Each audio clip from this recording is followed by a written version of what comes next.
समझ नहीं आ रहा अपने सैलरी इंक्रीमेंट का क्या करूं। बेटा इतना क्या सोच रहा है? अपने म्यूचुअल फंड्स के एसआईपी का टॉप अप करा ले। This is the right time. क्या? समझ में नहीं आया। बेटा इतना क्या सोच रहा है? अपने म्यूचुअल फंड्स का एसआईपी टॉपअप करा ले। This is the right time. अब समझा।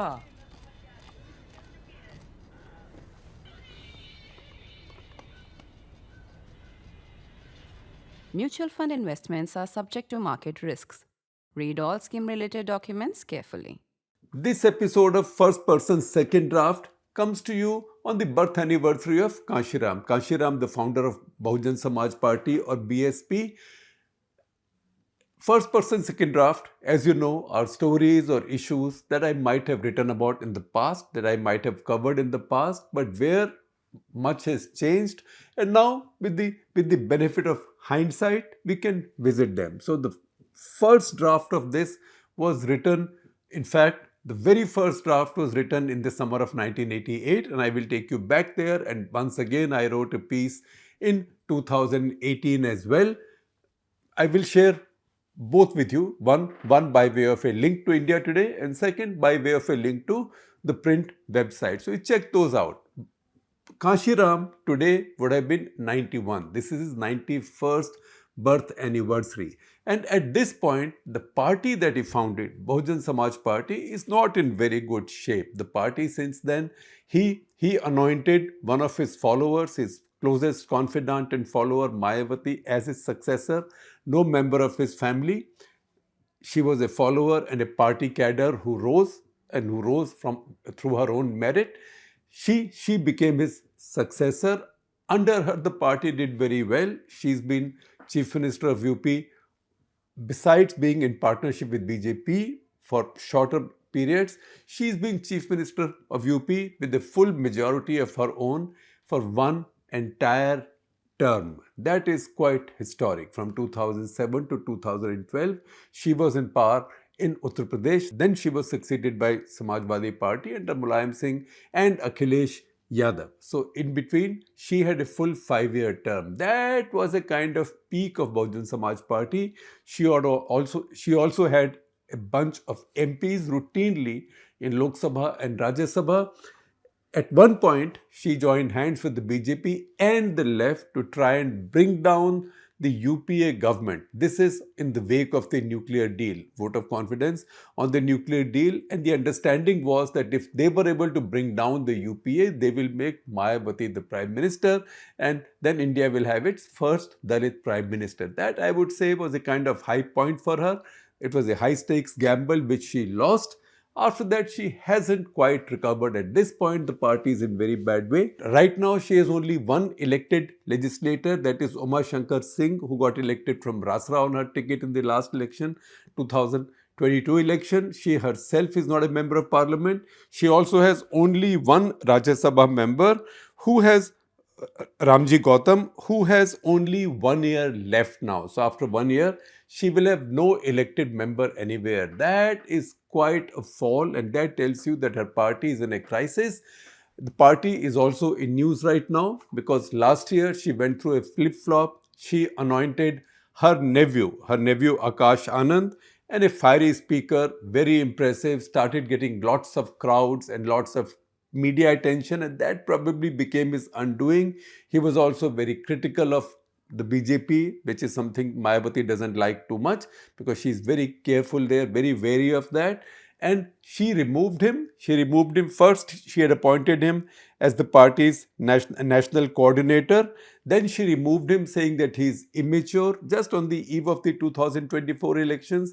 Then reinstated him, and now she has removed him on the between 2nd and 3rd March, and that is the latest set of headlines that BSP made. Between 2nd and 3rd of March, there were a bunch of meetings where she removed Akash Anand, her nephew, her brother's son, again as the party's national coordinator and successor. Earlier she had said he'll be his successor. And now she said she will not name any successor as long as she's alive. What this tells us is that BSP, the party that Kanshi Ram founded and the party that Kanshi Ram built with a very distinct ideology, it is an ideological party, with a very distinct ideology and method into a real powerhouse, at least in Uttar Pradesh, but also there was a time when its influence was growing in other parts of the country as well. That party right now is probably at its lowest point.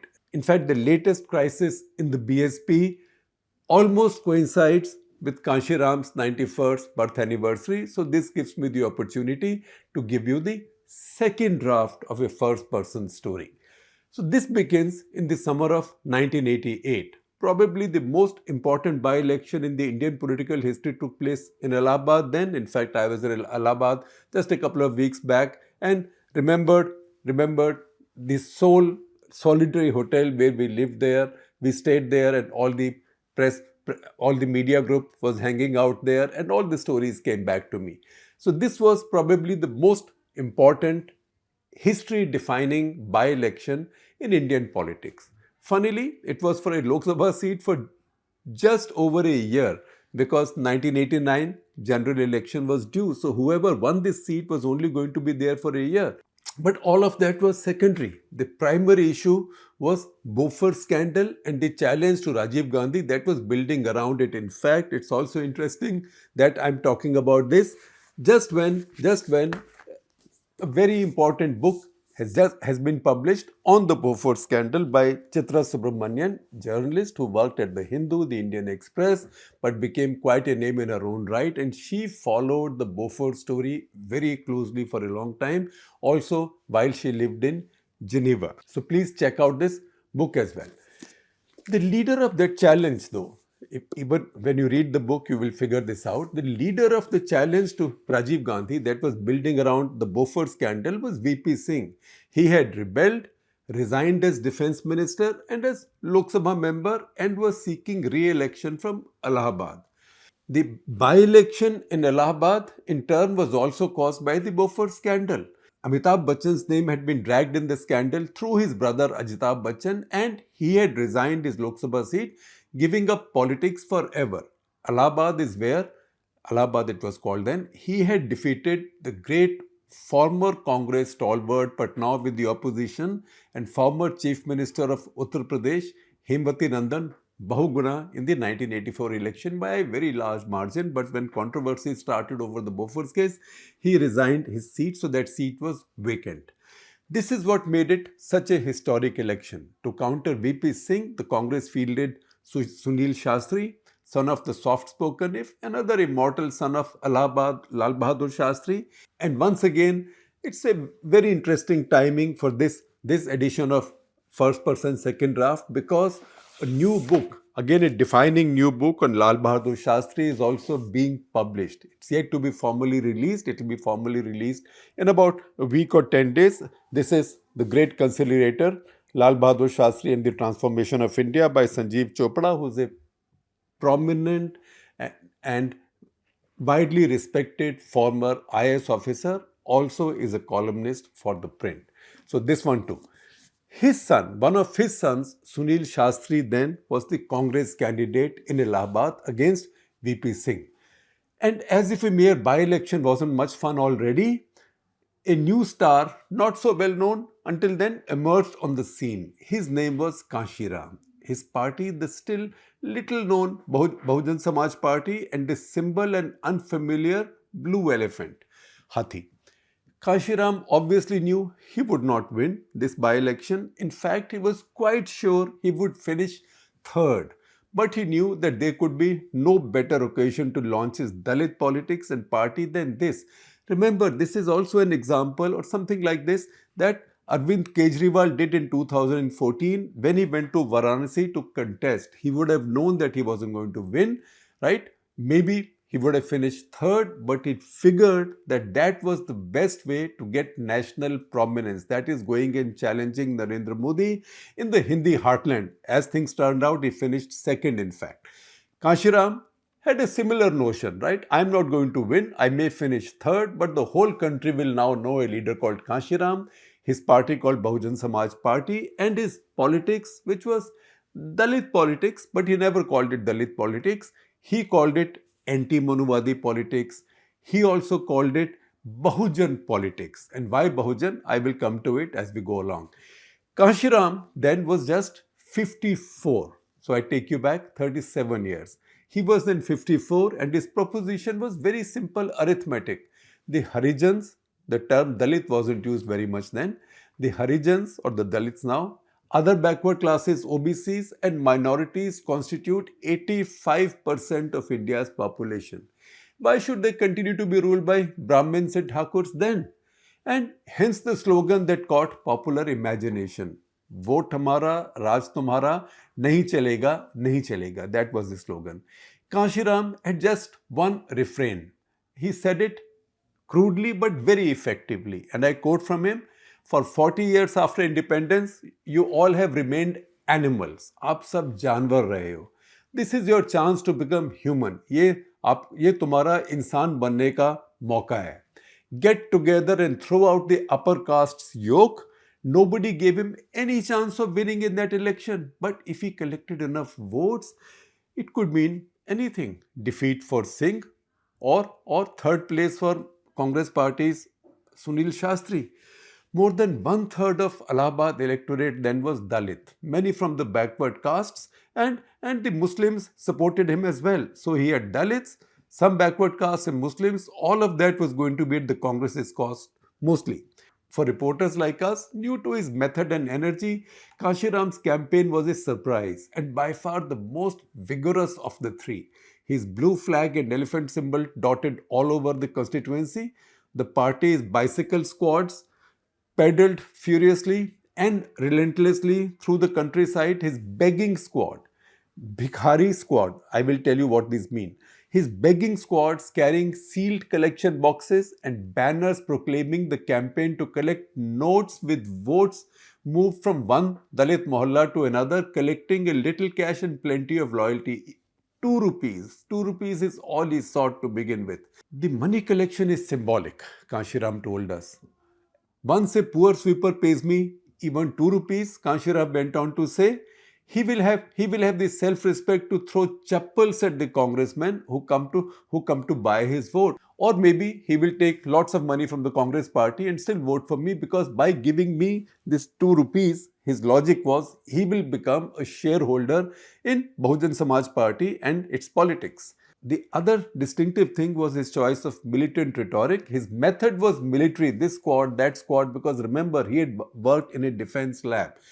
His method was military, his method of organization was military, and you can see that today also in Mayawati's rallies. Her volunteers in the rally have uniforms, badges of rank, etc., and they control the crowds, not so much the police. But while his method was military, he founded that method and style. His choice of rhetoric was militant, in the mold of a Jarnail Singh Bhindranwale or then very prominent Gorkhaland movements, Subhash Ghee Singh. And here is what he said, and I quote, "We ask this government and the ruling castes to decide whether they will give us our rights by ballot or by bullet. If they insist on bullets, we are also prepared for that." He repeated this again and again to loud cheers, unfazed by allegations of spreading a new cult of caste violence. And again I am quoting from him, "I am not asking my people to attack, but if a caste war breaks out, who will be smashed into chutney and achar? The people who have 100 houses in the village or those that have 2? Or what he means is the majority are Bahujans, the upper castes are just a very tiny minority in every village. For his supporters, he was the reincarnation of Bhimrao Ambedkar. But for his critics, nothing but a fascist casteist. Kanshi Ram couldn't care less. Kanshi Ram reacted almost violently to the suggestion of fascism, but made no secret of his fascination for things military and militant. He was now fast distancing himself from separatists and claimed to be a proud child of a military family from Kavaspur village in Punjab's Roopnagar. He was not from the Hindi heartland. Punjab's Roopnagar, then called Ropar district. And I quote again from him, "I had 8 ancestors in World War I, 2 in World War II." he would say, and then talk fondly of the two cousins, paracommandos, who were among those killed in Operation Blue Star. He himself originally chose an indirect route to a military career by joining the Defense Ministry's Explosives Research and Development Lab, ERDL in Pune. He worked here for 7 years until he started reading Ambedkar and meeting Ambedkarites. As I had then written in my India Today magazine article, he gave up his doctoral work in high explosives to begin dabbling with the powder keg of caste. So, if not one set of explosives, then the other set of explosives, in this case, the powder keg of caste. Given his military fixation, there was no surprise that he ran the Allahabad campaign in military style.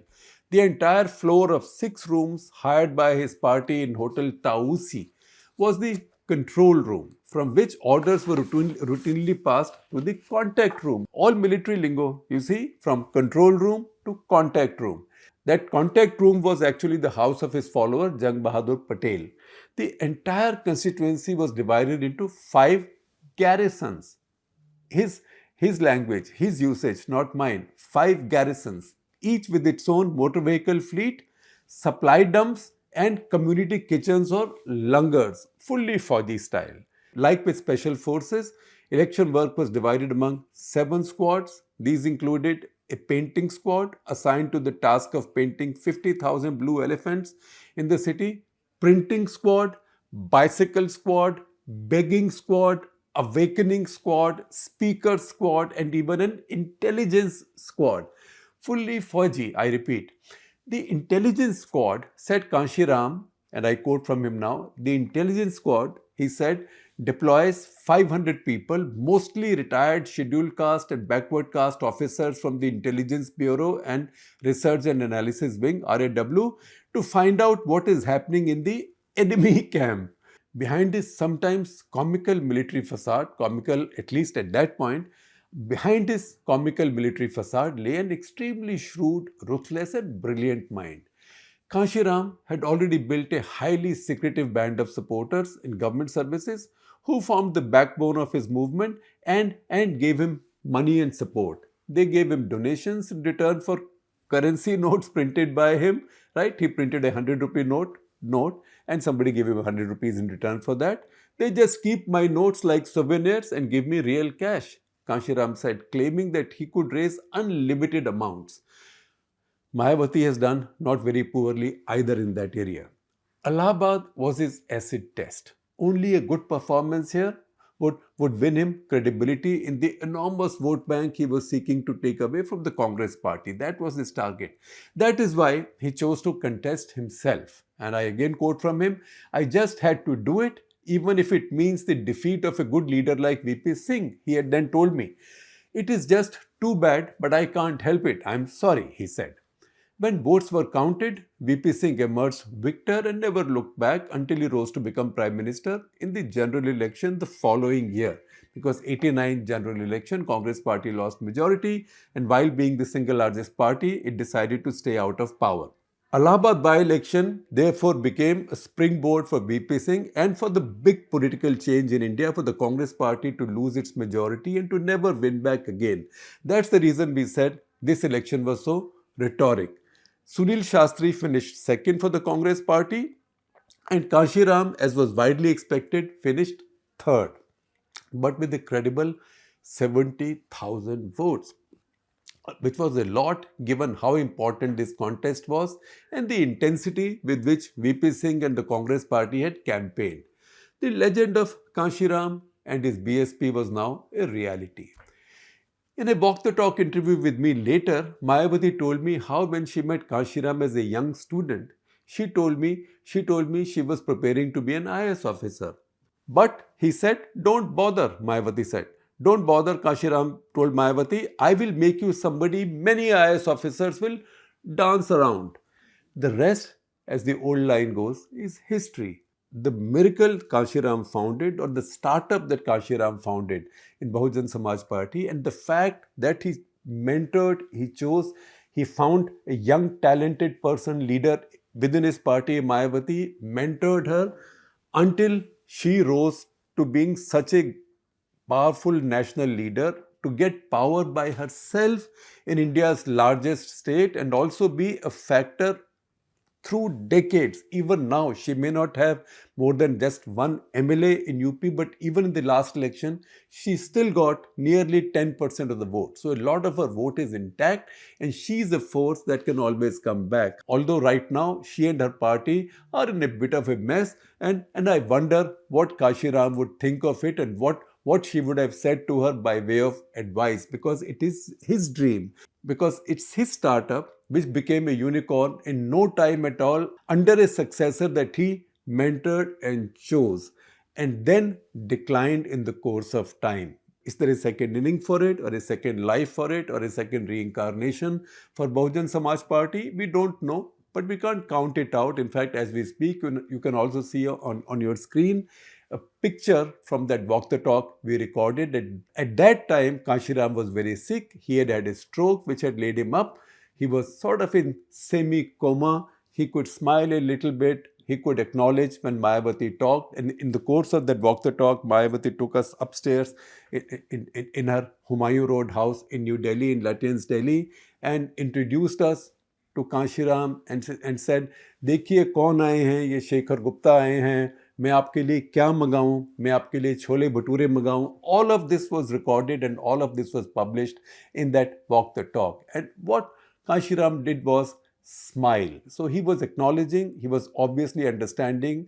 I would have liked to believe that he also looked at me and I could see a flicker of recognition, but he wasn't able to talk and did not live very long after that.